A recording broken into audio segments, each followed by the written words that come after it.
Magandang umaga po sa inyong lahat na patuloy na nag-follow po ng aking channel. Muli po tayong nagpapalik ang Randipal TV.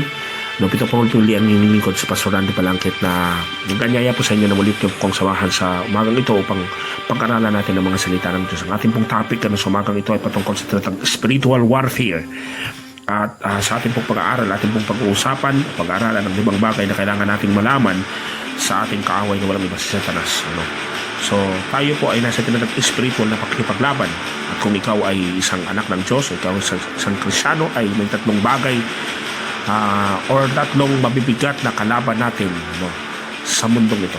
Una, ang ating kalaban ay ang ating tinatawag mapagnasang laman. Pangalawa, ang makasalanang mundo. Pangatlo, si Satanas at ang kanyang mga demonyo. Ang higit sa 3 ito ay si Satanas kasi kaya niyang gamitin ang 3 ito upang tayo ay sinuin at manunuhin at maaari sa kahit anong alam.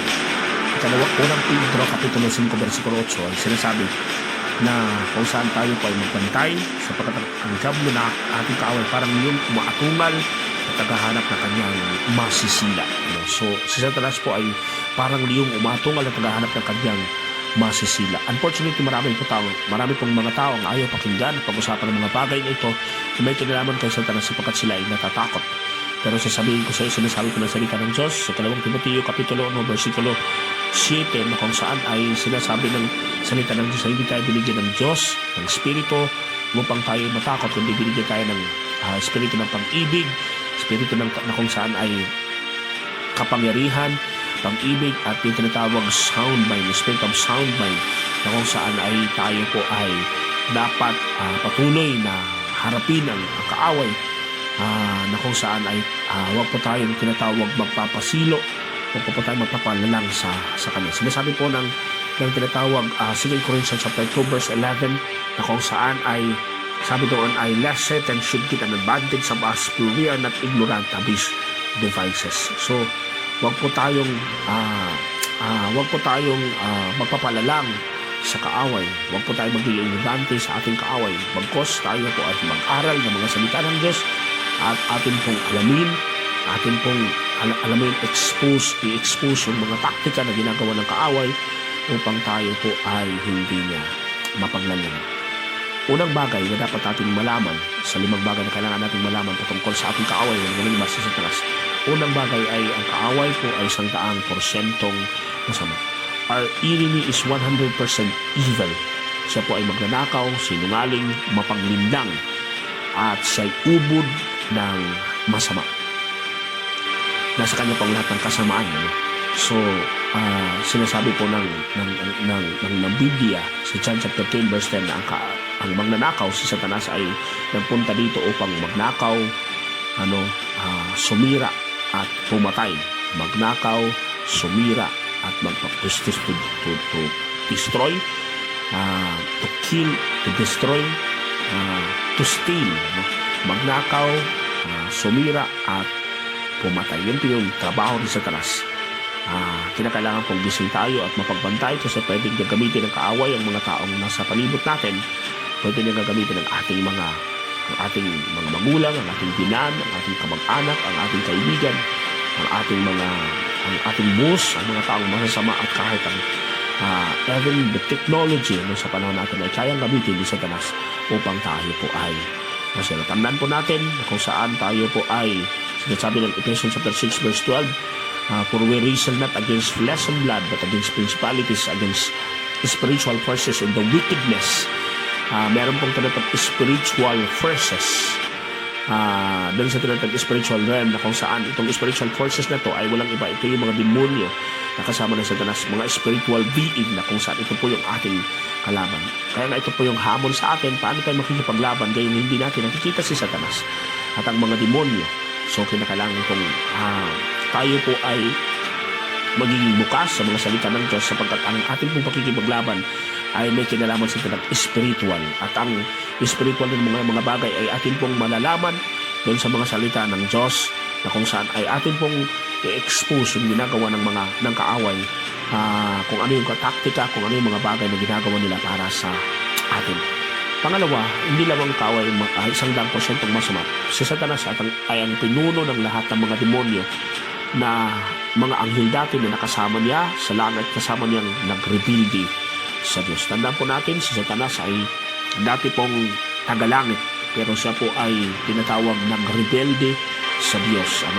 So, kaya ang sabi ng Bible ay siya po ay tinatawag ibinagsak. So, he was thrown down. So, yun po yung tinatawag si Satanas. He was thrown down according sa Bible sa Isaiah chapter 14 verse 12 to 14. Isaiah chapter 14 verse 12 to 14. Akin po mababasa dito. Sabi din, how art thou fallen from heaven, O Lucifer, son of the morning?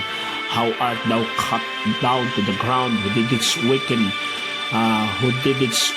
the nations? For thou hast said in thine heart, I will ascend unto heaven, I will exalt my throne above the stars of God. I will sit also upon the mount of the congregation in the sides of the north. I will ascend above the heights of the clouds, I will be like the Most High, yet thou shalt be brought down to hell, to the sides of the pit. So yun po yung background ni Satanas, na kung saan siya po ay yung tinatawag ay nandun sa tinatawag sa langit, tagalangit po siya, pero nagre-rebelde po siya sa Diyos dahil din sa kanyang kantang pagnanasa na maging katulad ng Diyos. Siya po ay binagsak, he was thrown down doon sa langit at ibinagsak po dito sa lupa.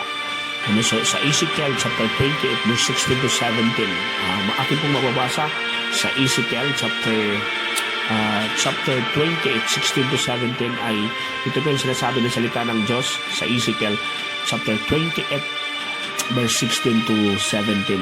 By the multitude of the merchandise they have filled the midst of thee with violence, and thou hast sinned.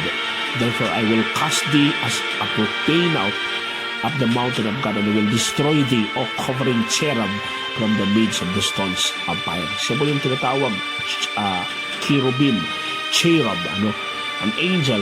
But ang sabi dito ay siya po ay kinast, siya po ay hinulog, siya po ay tinapon dito sa lupa, dahil din sa kanyang tinatawag pagre-rebel sa Diyos. So yun po yung background ni Satanas. Ang labanan po ay nagsimula sa langit. Nagkaroon po natin ng labanan at ang kaaway po ay Satanas ay tinalo po ni Miguel. According sa Revelation chapter 12 verse 7 to 9, yung matandang sa tumutukoy kay Satanas, kay Lucifer ay hinulog, ibinagsak po dito sa lupa. So yun po yung tinatawag background ni Satanas. Si Satanas ay pinuno ng lahat ng mga anghel, ng mga demonyo na kung saan ay nagrebuilde sa Diyos.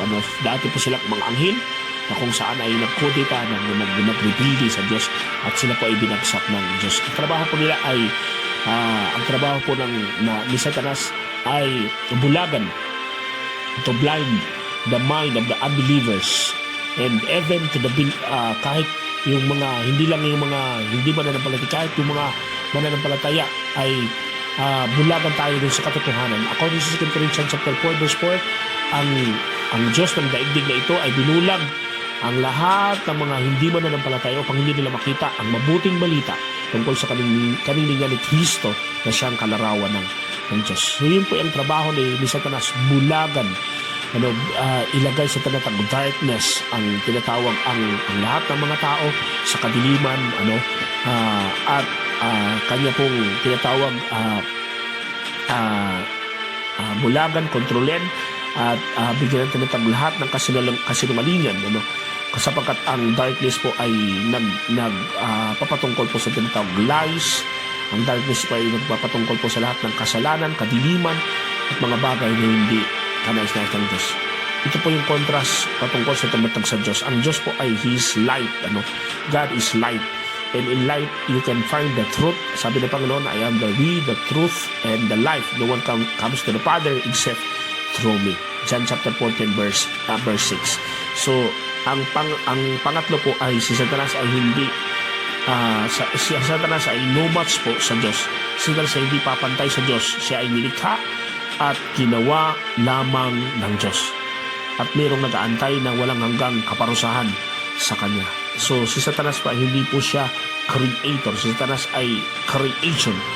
At hindi po siya no match po siya sa ating Diyos. Ginawa po lamang siya ng Diyos. Ang Diyos po ay omniscient. Pag sinabing omniscient, knows everything. Ang Diyos po ay omnipresent. He is present everywhere.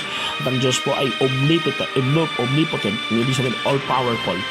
Ang Diyos po ay makapangyarihan, all-powerful. Satanas po ay is a fallen angel. May kapangyarihan si Satanas pero hindi siya makapangyarihan. Siya ay creation at ang Diyos ay creator. Our God is all-powerful, almighty, but Satan is a fallen angel. Pang-apat po si Satanas ang pinanggalingan ng lahat ng kasalanan. He is the originator of sin. Si Satanas kasama ng kanilang mga demonyo ay nagtatrabaho at hindi nagpapahinga dahil nilang malapit ang kanilang oras.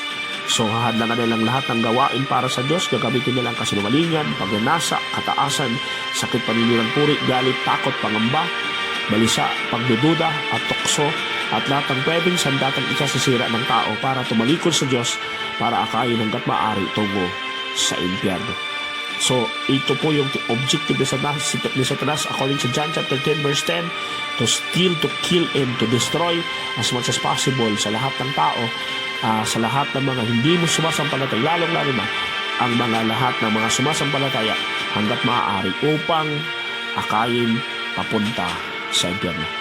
Ang kaaway po ay Satanas po ay off limits sa lahat ng mga anak ng Diyos. Ang kaya lang niyang gawin ay kung ipapahintulot ng Diyos na gagawin niya.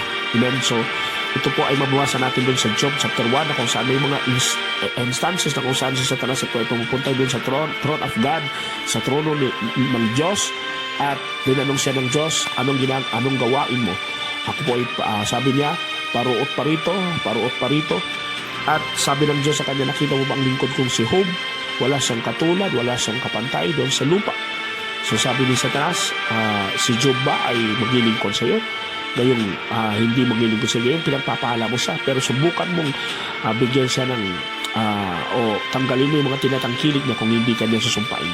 So nagkaroon po ng bargaining doon sa langit. According sa Job chapter 1, ay mababasa po natin na kung saan ay pinahintulot po ng Diyos sa kanya na sige, gawin mo ang gusto mo pero off limits ka.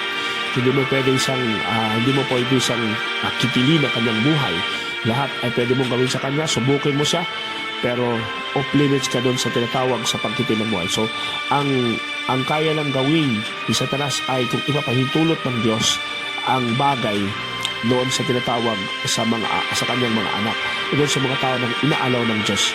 Because Satan, his power is off limits doon sa tinatawag kapangyarihan ng Diyos. So ang pwede lang gawin ng Satanas ay kung ipapahintulot sa kanya ay sirain ng magandang buhay ng isang tao, pwede niyang bigyan ng sakit, physical injury, alisin yung financial problem, emotional, physical na kalagayan ng isang tao. Pwede niyang gagamitin ang ibang tao para nakawan, sirain at alisin ang mapayapang buhay ng isang tao. Pwede niyang utusan ang kanyang mga demonyo na ganapin at gawin ito. Pero panglimang bagay na dapat nating malaman kay Satanas ay walang magagawa kung hindi ipapahintulot ng Diyos. He is off limit.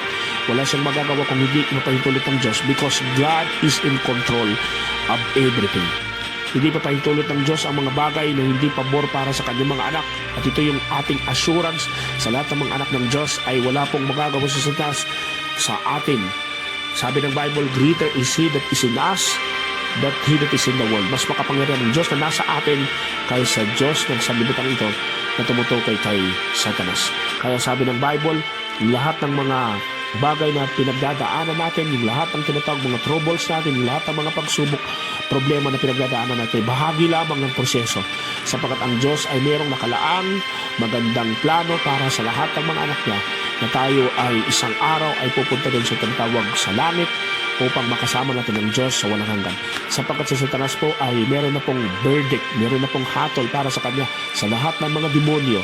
At ang hatol po ay sila po ay pupunta sa walang hanggan kaparusahan doon sa eternal damnation na inihanda ng Diyos para sa kanila. So yun po yung destination ni Satanas.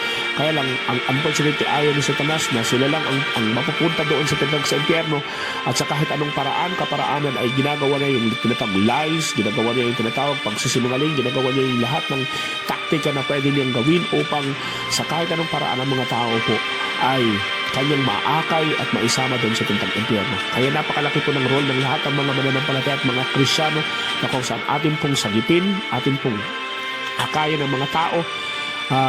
Kaya nga meron pong tinatawag mandate sa atin na kung saan ibahagi po natin ang salita ng Diyos sa lahat ng sulok ng mundo, sa lahat ng mga tao na kung saan ay atin po silang bahagi na ng salita ng Diyos at all cost upang ang mga tao po ay atin pong madala. Hindi doon sa tinatawag, hindi madala ni Satanas doon sa impyerno, pero instead madala natin patungo doon sa tinatawag sa langit. So yun po yung rason kung bakit tayo tinawag ng Diyos to seek and to save that which was lost. So sa umagang ito, I hope na meron po tayong na-cope up, na nakuha sa ating pag-aaral. So tatandaan po natin, si Satanas po ay no match po sa Diyos. Si Satanas ay restricted yung kanyang kapangyarihan. Si Satanas ay he was the originator of sin. Si Satanas po ay creation po siya. Si Satanas ay pinuno ng lahat ng mga demonyo, at si Satanas ay 100% evil. Pero sa lahat po ng pinag-aralan natin, ang nakikita po natin na kung saan ay ang mga anak po ng Diyos, tayo po yun, na mga anak ng Diyos, mga Kristyano, ay wala pong kapangyarihan sa Satanas para sa atin. Pag tayo ay nakasubmit doon sa pintinatang, nakasubmit doon sa kalooban ng Diyos, sabi ng Bible, submit yourselves then to God, resist the devil, and he will flee from you. We are more than conqueror. Tayo pa ay mga mananagumpay sapagkat ang Panginoon ay nagtagumpay ng 2,000 taon na nakakaraan, at ang tagumpay natin ngayon ay reinforcement doon sa tinatagumpay na ginawa ng Diyos ni Kristo 2,000 taon na nakakaraan. At ito po yung dapat stand natin. Tayo ay mananagumpay, higit sa mananagumpay, at walang kapangyarihan si Satanas para sa atin. Sabi ng Luke chapter 10 verse 19, sabi ng Panginoon, ito yung authority natin. I have given you all the authority to trample down the snakes and scorpions. Nothing will harm you. Wala pong makapananaig sa atin, sapagkat yung authority na ibinigay ng Diyos sa atin, yung license, yung kapangyarihan na ibinigay sa atin ng Diyos, ay sobra-sobra upang lahat ng gawa ng kaaway, ng kadiliman ni Satanas ay atin pong masawata. Maraming salamat sa umagang ito. Na meron po tayong na-cope up, nakuha sa ating pag-aaral. Muli po tayong magbabalik sa susunod na pag-aaral natin. Ito pong muli si Pastor Randy Balangkit ang iwan sa inyo ng isang magandang umaga. God bless po sa ating lahat.